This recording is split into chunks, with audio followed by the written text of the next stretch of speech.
back to my film and TV channel. Hope you're all staying safe and well. We're going over to Amazon today, and a British drama television made for Amazon. We're going to have a look at that today.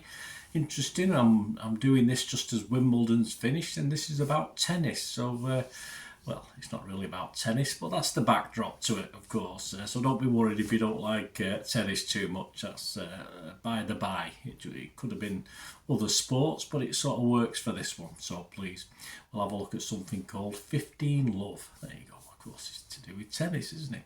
Please, if you're new to the channel, please push that subscribe button, push the bell notifications. It's great to have you on board. Everything film and TV. Let me know your thoughts on this or anything to do with film and TV. I'll be happy to hear from you. You can give us a little thumbs up, a little like. I will be very appreciative of that if you can do that for me. I'm trying to get to about 10. It's proving hard. I'm making it occasionally, but if you can help me, just press that little, smash that button. If you like 15 Love, or you like tennis, or you just like my efforts, please give us a like. Right, over to Amazon. British drama television created by Hannah Elkington and World Productions. Yes, they've done things like Line of Duty, World Productions, so they've got a good rep, as they say. If you're down with the kids, good rep, a good reputation, in other words. 6 episodes, just under an hour. I mean, there's some 50-minute episodes and some up to about 58 minutes, so it does vary. And it stars, yes, for the ladies. Here we go. Here's one for the ladies and the gentlemen, if you're that way inclined, of course. Aidan Turner is Glenn Lapthorne. Ella Lily Highland is Justine Pearce, and we've also got Anna Chancellor, Jessica Darrow, Tom Berry, Lorenzo Riquelme, Manon Azem, Elizabeth Berrington, and some others as well, but they're the main guys.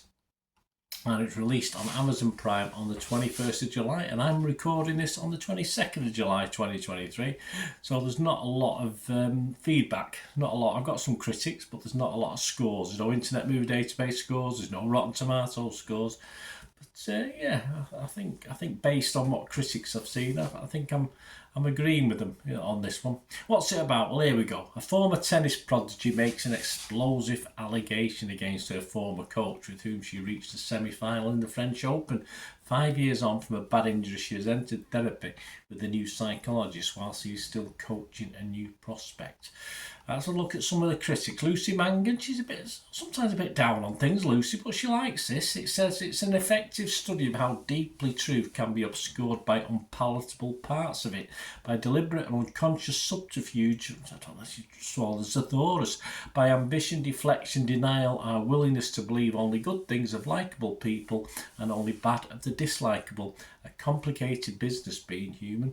The acting in this is impeccably tense. In this impeccably tense drama is absolutely mesmerising. Better than my rendition of the quote. Stars 4 out of 5. So I think Lucy liked it. Radio Times, I don't have a name for this one, but Radio Times said, while it has its faults, it does. 15 Love is an undeniably strong drama that will pull you in for each episode as well. And let's face it, it's nice to see a topical, relevant and well-acted drama that explores a world not many of us know a lot about. Yeah, again, I agree with the Radio Times on that one. Vicky Jessup from the Evening Standard, I assume that's in London, said a fascinating, disheartening piece of television. At the end of the day, who's really telling the truth? Actually, it doesn't matter. For the inhabitants of 15 Love, winning is the most important thing, regardless of who's in the right. Yes, interesting look at it. And that's it, guys. There's your main critics that I've got. So positive. Am I going to be positive? Well, I am, yeah. I mean, I used to quite enjoy tennis when I was a younger man. I used to watch Wimbledon, etc., but not so much now. But as I said, it doesn't matter. It's obviously a good little story that touches upon, as you can gauge from some of the critics there, a very sensitive issue, a very sensitive subject, and it does take it on fairly well with the right sort of sensitivity. Personally, I think I'm going to upset the ladies. I think Aidan Turner's a little overhyped. I don't mind him. I like him, but he does sort of, I just think he's a bit overrated for what he is. He might get better, but he does play a good role in this, so I'm not going to have too much of a downer. But it all hinges on Ella Lily Highland, this production, this drama, and she holds it together superbly and does very, very well. She's getting a lot of love out there in the media land. Apart from the two leads, for me, the other characters are a little less interesting in their space. various supporting roles, but it doesn't knock back the style of the drama too much. It doesn't, even though it feels like filler, it doesn't disappoint overall.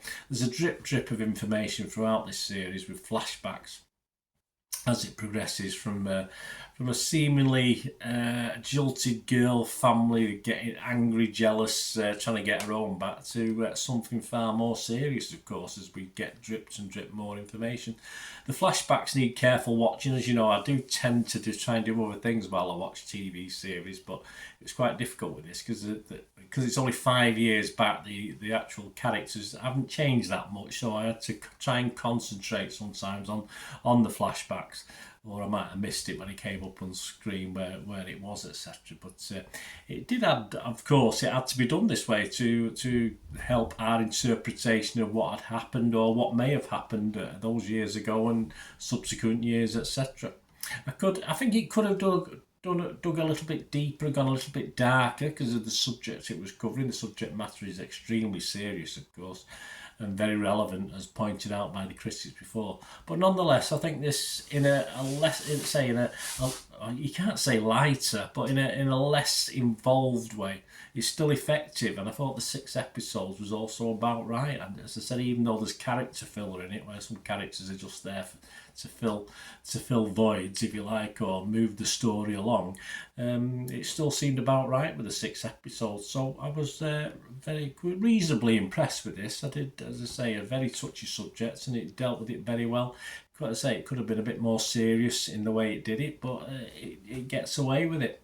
And yes, my scores, and that's all we've got, apart from those positive critics before. I'm going to be positive if it's Metacritic. If it's Rotten Tomatoes, I'm going to be fresh. And if it's an Internet Movie Database score out of 10, I will give this a very handsome, a very healthy 7 out of 10. Well worth a watch, guys. If you like our friend Aidan Turner, as I said, obviously I like him. It's funny, isn't it, Aidan? In that, obviously, the series obviously is best known for, and it's slipped my mind at the moment. There's a darker side to him in that, isn't there? With the ladies, where obviously it's different times, of course. But interesting to see him take this role on as well, which of course wouldn't have done his street cred any good, obviously, but he's playing a part, and he did okay. As I say, he's not my favourite by a long way, but he did a good job. But Lily Highland is the star for me. Let me know what you think, guys. Great to hear from you. Until we meet again, that's one thing, don't I? Please stay safe, everyone. Bye for now.